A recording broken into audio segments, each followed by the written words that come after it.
All right, let's finish this thing here. Where are we? Communication guidelines. Yes, you should treat each other with respect. You should treat me with respect. I will do the same. Um, some of your best learning aids are your fellow students. Those discussion boards are amazing. When students are actually using them, there's a lot of learning that happens just in the interchange of one person trying to explain how to do a problem to the other and vice versa.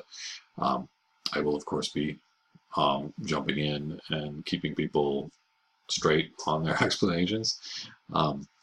Anyway, you're certainly asked to or encouraged to work together. If you know other people in the class, you can work together on the homework, works through the discussion boards and whatnot. When it comes to your quizzes, though, we ask that you do them by yourself. These are your own work, right? And you do the quizzes without communication with others. Likewise, when you take the tests, of course, they will be proctored and you will do your own work. So anyway, contacting me, probably the best way to do it is just use the messaging system within WAMAP. You could also send me an email at my Whatcom address, which is actually now listed wrong here. It is Whatcom. There's no .ctc. Anyway, let's get rid of the .ctc. Whatcom.edu. It'll still work with the CTC, but it's officially not there anymore.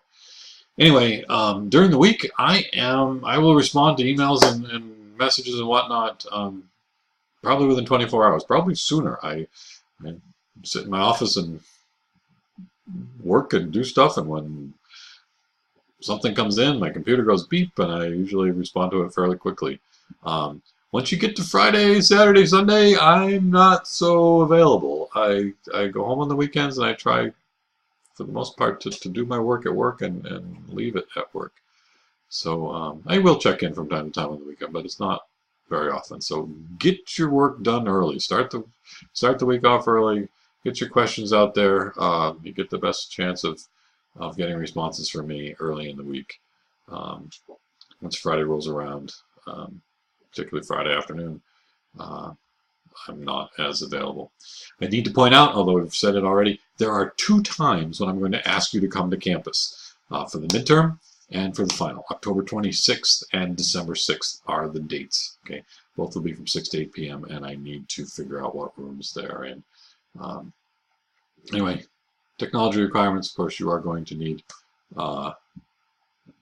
internet access. I recommend this piece of software called Live Math Viewer. I do a lot of stuff with a piece of software called Live Math, and the viewer is free, and it would allow you to interact with some of the stuff that I produce. It's not necessary, but you might find it useful. I don't know. You also might want to have a camera or a scanner on the quizzes. I think most of the quizzes have a spot where if you've made mistakes, you get 3 tries on each problem, and if you're still wrong, then I ask you to sort of snap a picture of your work so that I can see where you went wrong and use it to assign partial credit. So anyway, you're going to need some way of photographing your work and sending it to me from time to time. Okay. And way down at the bottom, we've seen this already. This is the calendar. It's essentially set up as if I were teaching this face-to-face. You can see the pacing of how many days. Like 6.1 is a big section, lots of stuff in it. I mean, it takes up most of week 1 here. In fact, all of week 1. But then you can see the pace that other things go at. Notice that the week number is written out in front here, and the thing that I want to point out is that week 10 actually lasts for 2 weeks. There's Thanksgiving in here. And so we get started on parametric equations, and then you got some days off for Thanksgiving. So I just say week 10's got a couple extra days stuck on, but it makes it look like it's 2 weeks long.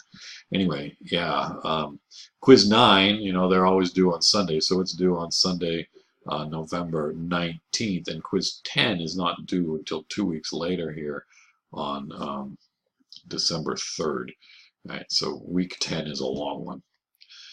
Just because of all the days off there in the middle. So anyway, if there are any questions you have, please ask them through email or put them up on maybe the week 1 discussion board. Just ask your questions. always ask your questions. When I think about, I took a workshop on educational philosophy last year, and I realized that the biggest part of my educational philosophy that wasn't working right is the students. It seems funny to say, but I really believe that this is your opportunity. This is your learning. You've got to take charge at it. Take charge of it. At the same time, you have a resource right here in me that knows a lot of math. So I want to lead you as much as I can. I want to do a lot of stuff and show you how I do things, but it isn't going to be learned by you until you do it. So do the work, ask the questions, and I will be there helping you along all the way. If you want to just sit back and do nothing all quarter and show up and take that midterm, not do anything on discussions, that's your prerogative, and you're not going to get much out of me. But if you're working, I'm going to be working for you too. So anyway, take charge and let's make this class great. All right, I think that's it for me.